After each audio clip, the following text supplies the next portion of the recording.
The DAP party leader, Eugene Wamalwa.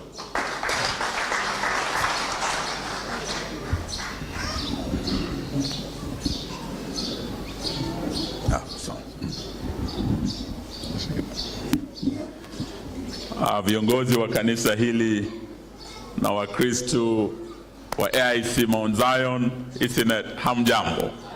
Bwana asifiwe. Hebu tusalimiane hewani. Kwanza nataka niwaletee salamu kutoka huko Kitale, kutoka Ingo, Mrembe. Umezipokea?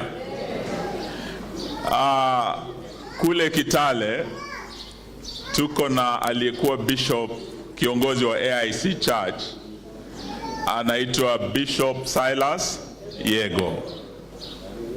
Yeye ndiye amekuwa ananiongoza kule Kitale, yeye ndiye alinipeleka bungeni, na yeye ndiye amekuwa kama mzazi wangu. Sasa nikirudi kule Kitale nipeleke salamu zenu za AIC Mount Zion. So nitapelekea Bishop Silas Yego, nimwambie nimekuwa huku na nimefurahia sana mahubiri ya siku ya leo.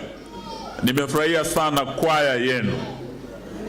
Senator Wambua, kwaya ikienda kutoa ile kanda, tafadhali unikumbushe pia mimi nikusindikishe wakienda kutoa kanda yao, sababu nimeona kanisa hili mko na kwaya ya nguvu kabisa. So leo hatutaki kusema mengi, tuwashukuru kutupa nafasi tuje tuabudu nanyi, na vile vile tuwaombe. Nchi yetu haiko pahala pazuri na inahitaji maombi. Mambo yanayotendeka Kenya hii sio sawa. Mauaji yamezidi, haswa ya vijana wadogo sana wanaitwa Gen Z. Tangu mwaka jana tarehe 25 mwezi wa 6, wakati vijana walikataa mambo ya ile finance bill 2024, wakaambia Bwana Zakayo, ushuru umezidi, punda imechoka. Hakuwasikia hadi wakafika kule bungeni. Vijana wengi wameuawa mwaka jana, na zaidi ya vijana 60 miaka 19, 21, 22 Gen Z waliuawa. Vijana wengi wameandamwa tangu mwaka jana, wamekuwa wanatafuta nambari zao, na hii tumeambia Safaricom you're complicit in these abductions, sababu polisi wanatumia simu kutrace hawa vijana. Vijana wanatekwa nyara, wanateswa, wengi wamepatikana wameuawa. Jana tumekuwa katika ile city mortuary, vijana wawili wadogo kabisa, mmoja aitwa Martin, mwingine anaitwa Justus. Tumeenda tukaona miili yao. Hawa vijana wameuawa na hii serikali ya Bwana Ruto, na tumesema mambo haya lazima yakome. Yeye mwenyewe alikuwa Homa Bay, Ruto akaahidi atahakikisha mambo ya uteka nyara hapa Kenya umekwisha. Aliahidi Homa Bay, ilikuwa Disemba, ya kwamba vijana wote waliotekwa nyara wataachiliwa. Yes, kuna vijana wameachiliwa wachache, lakini vijana wengi wamepatikana wameuawa. So Wakristo wa Mount Zion, tukiwa hapa siku ya leo, muombe nchi yetu, tukomeshe mauaji haya, kiukaji wa katiba yetu na haki za kibinadamu. Vile vile tukomeshe mambo ya ushuru ambao unaongezwa kiholela. Tangu 2023 serikali ya bottom up ingie, kila kitu imetoka bottom imeenda wapi? Up. Na Wakenya wamefinywa wakafinyika. Wazazi mkiwa hapa, tunajua school fees ndio mzigo mkubwa kwenu. Wameleta new university funding model ambayo imefanya wazazi wengi wanapata shida kupeleka vijana wao university sasa. Haya ndio baadhi ya yale tuko tunasema. Kukomesha mambo haya, lazima tukomeshe uongozi mbaya. Rais mstaafu Moi alikuwa anasema siasa mbaya, maisha mbaya. Leo tukiwa Mount Zion hapa nawaeleza sera mbaya, maisha mbaya. Ile sera kwa ile sekta ya elimu inawaumiza, ni sera mbaya imeletwa na Ruto. Ile sera inafanya ushuru umepanda, mmefinyika, ni sera mbaya imeletwa na Ruto. Ile sera ya SHA na SHI imefanya mnaumia, ni sera mbaya imeletwa na hii serikali.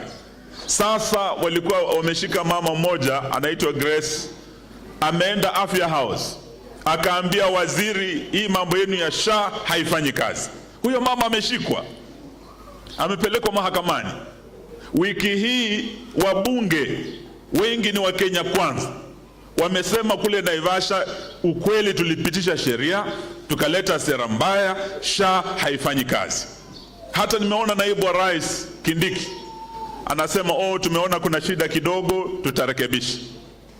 Nimeona yule waziri wa elimu anasema kumbe kuna shida na Higher Education Model Funding mpya, tutarekebisha kufika mwezi wa 9.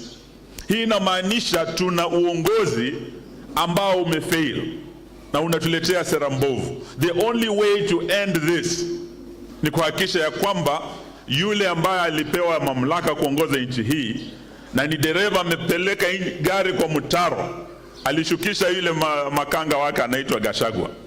Lakini tangu huyo Gachagua, huyo makanga ashukishwe, maisha yenu imebadilika kweli? Kuna pesa imeingia mfukoni mwenu sababu Gachagua alitolewa?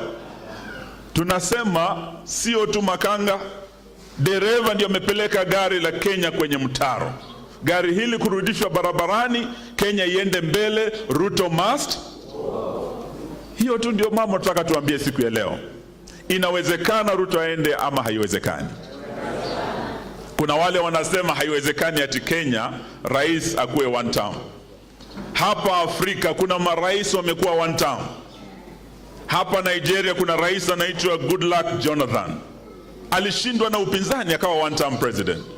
Liberia tumekuwa na rais aitwa George Weah, alishindwa na upinzani akawa one term president. Hata juzi Ghana, Botswana, marais wamekuwa one term. Tukishikana sawa sawa, Ruto anaenda kuwa one term president. Ndio sababu mkituona hapa na Mheshimiwa Kalonzo, sisi tulikuwa kwenye Azimio, wenzetu wakatoka Azimio, wakati Gen Z wanatoa Zakayo wanamshukisha, wao wakaenda kuokoa Zakayo. Azimio wanasema mpanda farasi wawili hupasuka nini? Msamba. Azimio ikapasuka mwaka jana.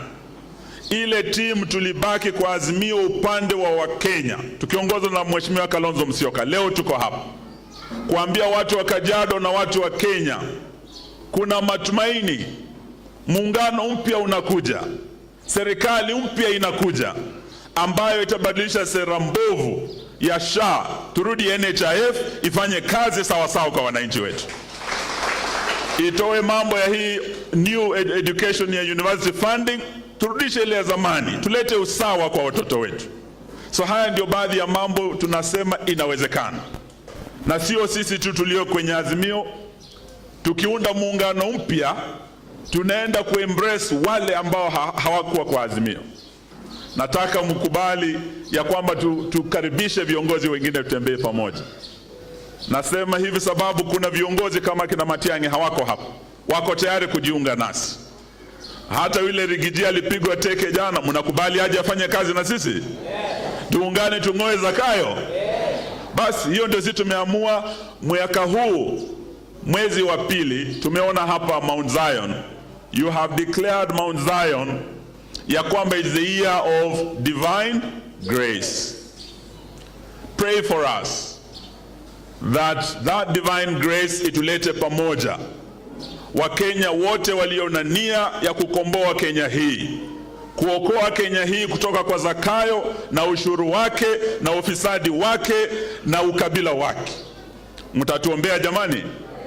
Sasa sitaki niseme mengi, nataka nimwalike Mheshimiwa Kalonzo Musyoka aje aseme nanyi na mtuombee safari iweze kuendelea. Welcome, Your Excellency. Welcome.